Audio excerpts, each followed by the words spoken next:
Bismillahirrahmanirrahim. Assalamualaikum warahmatullahi wabarakatuh. Tak perlu diketahui ibu-ibu, kegiatan Green Ramadan yang diselenggarakan oleh Perempuan Pesisir Provinsi Sulawesi Tenggara. Kegiatan Green Ramadan pada sore hari ini juga selain bertepatan dengan Ramadan 1445 Hijriah, juga sekaligus memperingati Hari Perempuan Sedunia yang bertepatan pada 8 Maret. Baik, di samping saya ini ada Ibu Rahmawati, Sarjana Keperawatan Magister Kesehatan, yang akan membawakan materi terkait pengobatan tradisional. Terima kasih sudah memperkenalkan. Assalamualaikum warahmatullahi wabarakatuh. Sebelum saya masuk materi, kira-kira menurut ibu-ibu siapa nih yang bisa bantu? Apakah itu pengobatan tradisional? Ya, sebelum saya jawab langkah, saya jelaskan sedikit, Bu, ya. Jadi obat tradisional itu, kenapa dikatakan dia pengobatan tradisional? Karena itu dilakukan secara turun-temurun dari nenek moyang kita, gitu ya. Jadi dikatakan obat tradisional itu karena memang dari nasab kita sebelum-sebelumnya itu ya, kakek nenek kita yang sebelumnya itu sudah sering gunakan, akhirnya nanti turun lagi ke generasi berikutnya sampai ke cucu-cucunya, sampai kita sekarang masih menggunakan. Itu yang namanya obat tradisional. Ada juga yang pernah dengar obat herbal?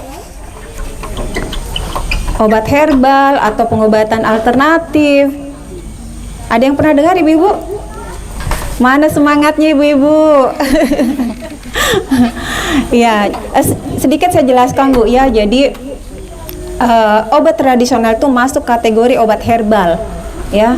Biasa kan kita begini, saya enggak mau minum obat dokter deh, enggak mau minum obat medis deh, obat herbal saja, saya berobat ke tabib saja, atau misalnya saya bikin saja sendiri, nanti cari sendiri sumbernya, tuh ya, apa saja bahan-bahannya, yang asam urat, yang kolesterolnya tinggi, yang mungkin gulanya juga. Mudah-mudahan di sini tidak ada, ya.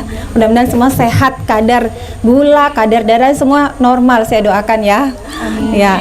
Nah, obat herbal itu ada 3 macam, ibu-ibu, ya. Jadi kalau di dalam kesehatan, menurut Kementerian Kesehatan, obat herbal itu dibagi 3 lagi, ya. Ada tingkatannya. Yang pertama itu kategori yang namanya jamu, ya. Yang paling sering kita dengarkan jamu, minum jamu. Ada yang suka nggak, Bu, minum jamu di sini? Suka, ya. Kalau kita sudah usia-usia 30-40an biasa pasrah deh minum jamu, gitu ya. Kalau masih usia-usia belasan, biasanya usia-usia masih remaja, cium baunya saja sudah kayak mual, gitu ya. Tapi kalau sudah usia-usia 40-an ke atas, sudahlah saya bersahabat saja dengan jamu, gitu ya, biar sehat, gitu.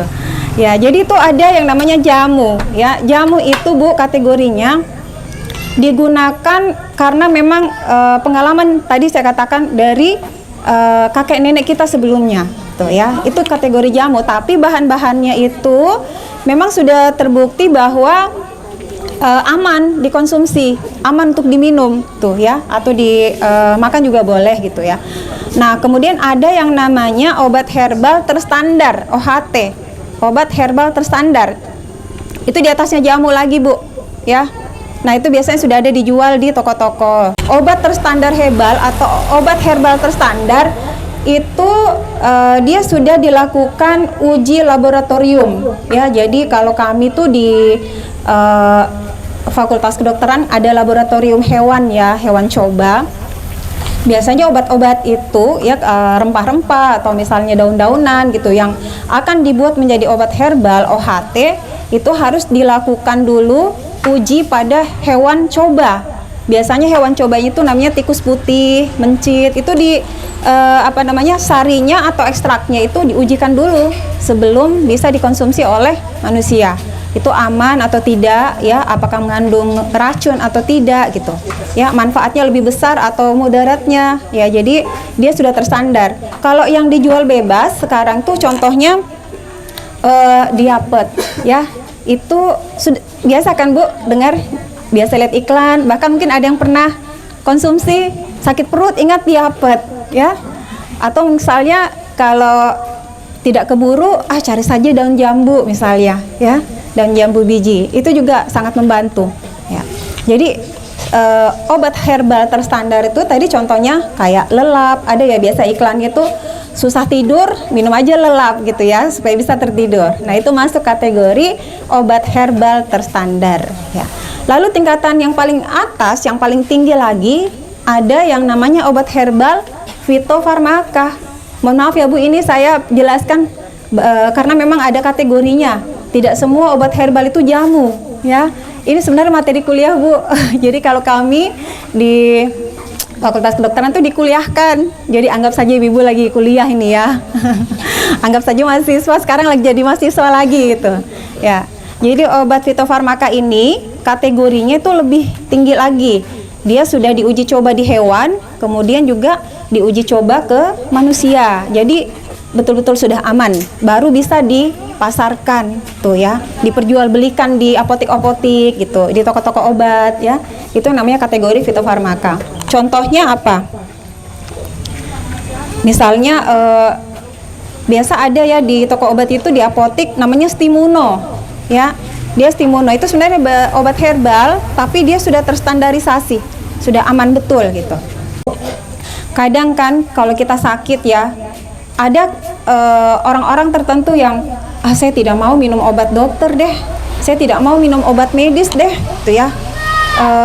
Pertama bahan kimia, gitu ya.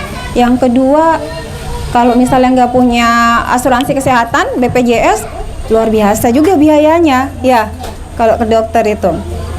Tapi satu hal yang perlu kita pahami bersama bahwa obat tradisional, ibu-ibu, itu tidak bisa menggantikan posisi obat medis, ya. Istilahnya dia mendampingi, gitu, ya. Kalau kita sudah merasakan sakit, saya contohkan asam urat saja ya, atau mah. Ada yang rasa mah nggak di sini? Ya, kadang kita mah, udahlah saya minum obat herbal saja deh. Saya minum apa misalnya ya, kalau biasanya mual, obatnya rebus jahe misalnya. Saya nggak mau ke dokter, saya takut nanti disuntik misalnya ya. Di sini posisi obat herbal itu bukan pengganti, tetapi sifatnya adalah mendampingi gitu ya. Jadi kalau sudah sakit sebaiknya tetap kontrol, apalagi misalnya kalau sudah terkait dengan jantung, gula, ya, hipertensi, ya sebaiknya tetap kita melakukan konsultasi ke dokter spesialisnya. Nah, obat herbal ini boleh tidak Bu saya gunakan atau saya konsumsi?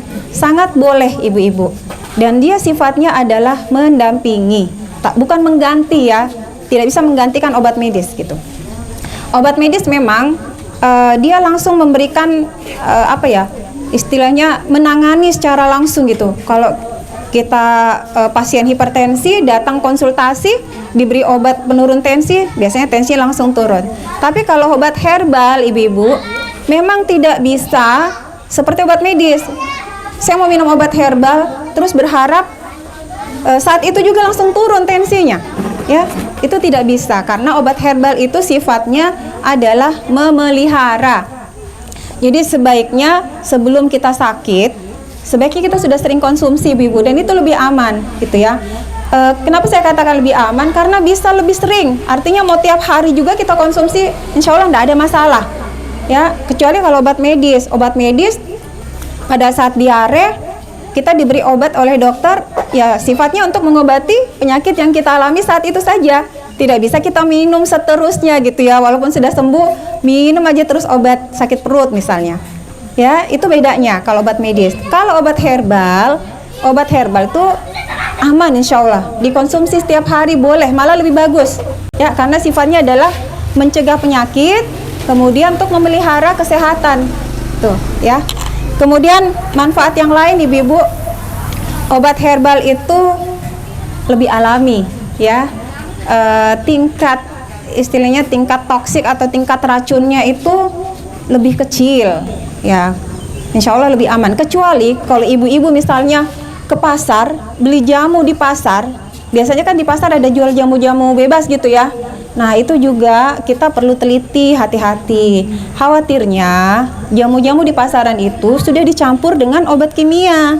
Nah, itulah yang membuat tidak aman tuh ya. Kadang orang pengen yang kurus pengen gemuk gitu ya, yang gemuk ingin langsing gitu. Harusnya kita bersyukur saja Mi dengan kondisi kita gitu ya. Ya jadi obat atau jamu-jamuan yang ada di pasar itu kita perlu teliti juga ibu-ibu ya, lihat bahannya, lihat BPOM-nya ya, kemudian kandungannya, lihat expire-nya gitu. Yang lebih aman obat herbal seperti apa? Sebaiknya kita lebih baik buat sendiri ya. Tidak susah kok ibu-ibu buat obat herbal di rumah.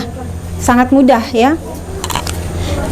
Selain aman juga sangat mudah didapatkan ya, karena kenapa tadi saya katakan, saya yakin di sini semua ibu-ibu punya rempah kan? Pasti ada kunyit, punya merica ya, jahe, semua ada kan ibu-ibu? Ya, kalau kita masak ibu-ibu tuh nggak bisa kalau tidak ada bumbu tuh. Ya, obat-obat herbal ini banyak macam Bu ya. Jadi ada yang dari daun-daunan. Kira-kira daun apa Ibu yang bisa? Tadi daun jambu, daun pacar Cina, apalagi Bu? Daun sirsak, daun salam, wah luar biasa Bu, benar. Daun sup, Masya Allah, semua itu Bu, bukan hanya untuk sekedar rempah ya, campuran masakan, tapi banyak sekali manfaatnya secara kesehatan. Saya contohkan daun sup itu bagus sekali buat ginjal Bu. Tidak perlu kita misalnya mau di blender khusus, kita campurkan di sayur sop kita aja, itu udah bermanfaat sekali ya. Terus daun salam, biasa ibu-ibu daun salam dipakai masak apa Bu? Daging, ayam ya, ditambah lagi santannya 1 liter. Masya Allah luar biasa ya. Daun salam ini Bu, fungsinya sangat banyak ya. Salah duanya dia menurunkan tekanan darah ya. Yang kedua, terutama buat seseorang yang mengalami diabetes, penyakit gula ya, daun salam ini sangat baik sekali dikonsumsi oleh pengidap diabetes ya, penyakit gula. Apalagi selain itu, daun anggur hutan bisa juga. daun anggur hutan boleh. Ada lagi daun apa Ibu kira-kira? Daun tuh biasa tumbuh bebas, daun gersen ya. Nah, daun gersen ini terus terang kebetulan ada salah satu teman saya dosen, dia ini perawat luka ya, dan sudah berpengalaman menangani segala macam luka gula ya, yang disebabkan oleh gula. Jadi pasien-pasiennya itu bukan hanya dirawat ya, luka yang sudah borok ibu-ibu ya, bukan cuma luka kecil, tapi luka yang sudah, bahkan ada yang sudah kelihatan tulang gitu. Alhamdulillah bisa sembuh dengan perawatan, dan dianjurkan untuk minum rebusan daun gersen. Itu alhamdulillah Bu, terbantu sekali ya, daun gersen ini memang sangat kelihatan sekali efeknya. Gulanya jadi membaik ya, sambil dirawat juga lukanya. Selain itu apalagi ya, yang paling bagus juga buat gula ibu-ibu, biasanya itu adalah kayu manis. Nah itu cepat ya, kayu manis itu paling 2 ruas jari kita ya, atau sebesar ibu jari lah, itu dimasukkan di ini ya, di gelas, dicampur dengan madu sedikit. Madunya itu hanya untuk perasa. Wah, bagaimana sih minum madu? Kan saya gula.